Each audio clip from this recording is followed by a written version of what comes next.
Please welcome Quentin Tarantino and Gloria Kathryn.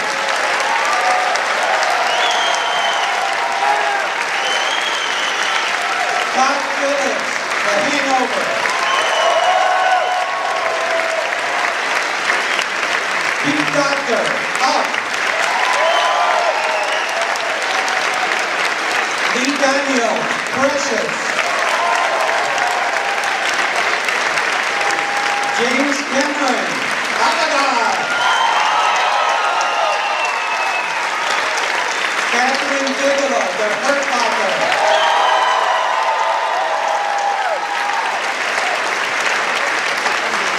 Please welcome an old friend of the festival. He's the editor-in-chief of Variety. He's hosted, moderated this panel for many, many years, and he also has a show on NBC called Showtime. Please welcome Peter Barr.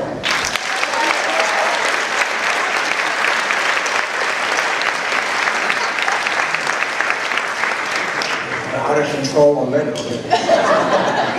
So it's always fun to be here, and you know, this particular panel is a vivid reminder that that old cliche is true. There is no best picture this year. There are these remarkable cinematic statements that each of these filmmakers has created that are so diverse and exciting that they are the best.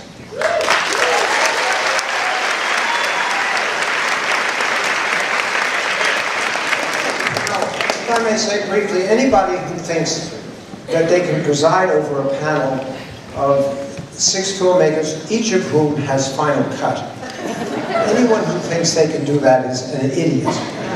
So what I am going to do is simply toss an initial question or two at each member of the panel, and then run. When my mealy-mouthed iterations are through, I will invite some of you in the audience, if you have some questions to ask, please do so. With one admonition. My good friend Kathryn Bigelow is a little annoyed and sensitive at this stage of all this at answering questions about why she, as a woman director, doesn't make warm and fuzzy relationship pictures. So, I would really be grateful, none of you asked that, and indeed to get all the sexist garbage out of the way, I'm going to present you with this crown as king and queen of the world.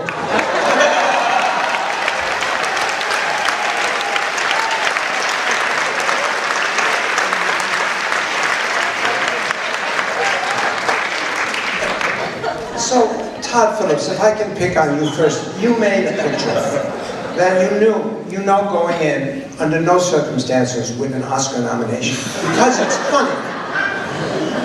Knowing that it's funny, however, studios, as well as Oscar voters, are weird about comedy. Like when you were ready to shoot this, Warner's wouldn't come up with your budget. So they effectively gave you a check for $40 million. Now, next time you go to Warner's with a comedy proposal, do you think they'll be a little more generous? Well, I'm not sure you mean for the budget. You're saying. I'm saying your end, back end. Oh, I see. Well, first of all, your first point, you were wrong. We got it. We made The Hangover for the award seasons. We really thought it was going to be a horse race with Hurt Locker. Surprise. It's okay, but you know, no. For really, when you make comedies, it's obviously not something you ever think of. It's not the reason that I got into filmmaking, as probably nobody up here really. It's never a reason a director, I think, gets into filmmaking. But we had a really good run on this movie. We did win a Golden Globe, which was sort of shocking for all of us. But you know, we really just do it to make people laugh, and that's the goal. The 40 million thing, I'm not sure I don't know what you're talking about. It's just Vanity Fair claims that's what they made, but I'm not going to.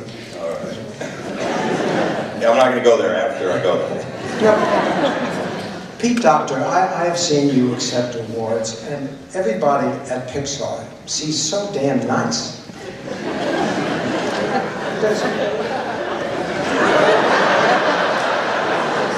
What happens when there are arguments about pictures? How do you resolve creative differences when you're making a picture at Pixar? Well, there definitely are arguments. I mean, we get into red-faced, yelling and whatnot. But usually the test is just try it, you know, and the audience will tell you who's right. They did. Mr. Cameron, sir, there was a story in today's paper, and your picture is in the paper every day. It's remarkable. That J.P. Morgan's raising $700 million for 3D theaters because, thanks to you, there's an extraordinary shortage. Everyone has decided of 3D.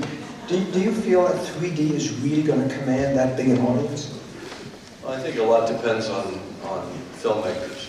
You know, right now what you're seeing is in the immediate aftermath of Avatar, studios are jumping on the bandwagon, but it's a top-down process. You know, studio heads wake up and say, "Where's our 3D movie?" Well, let's take a movie we're making anyway and turn it into 3D. Like you could, you know, kind of just wave a magic wand, and that's not how it works. You have to intend to offer a movie in 3D.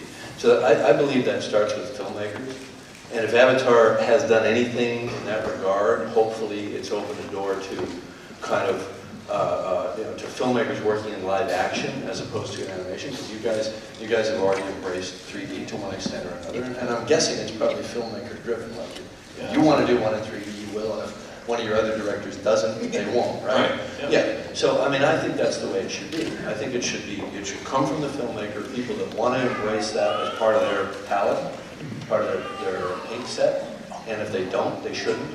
And the studio shouldn't just start rubber stamping 3D on script, which of course they will. And it's like one more thing for us to worry about now. Yeah, that's right. And to some degree, the subject matter is important there too. You want to make sure you're using it for the right story. Yeah, I think so, although I would submit that... I mean, I don't think Precious would look right in 3D.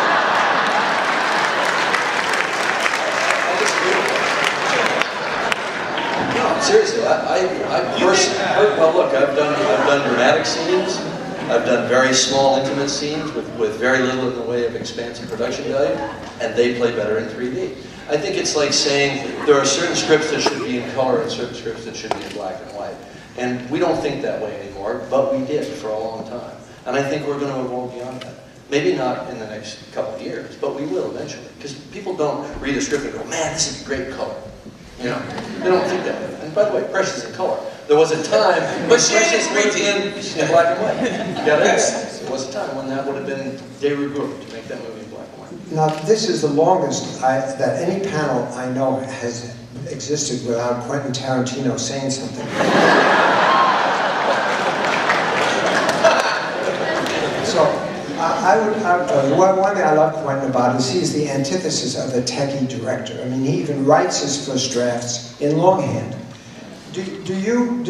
Avatar is indeed a game changer. Do you think that you will leave your genre-oriented directing and try a movie that is technologically more arresting? What, just because he did it in 3D?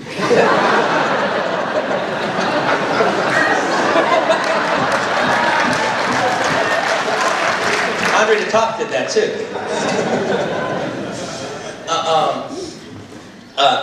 Here's actually what I will. Let me address that specifically because I'll tell you what would have been a game changer as far as I was concerned if I had seen Avatar before I had done Kill Bill.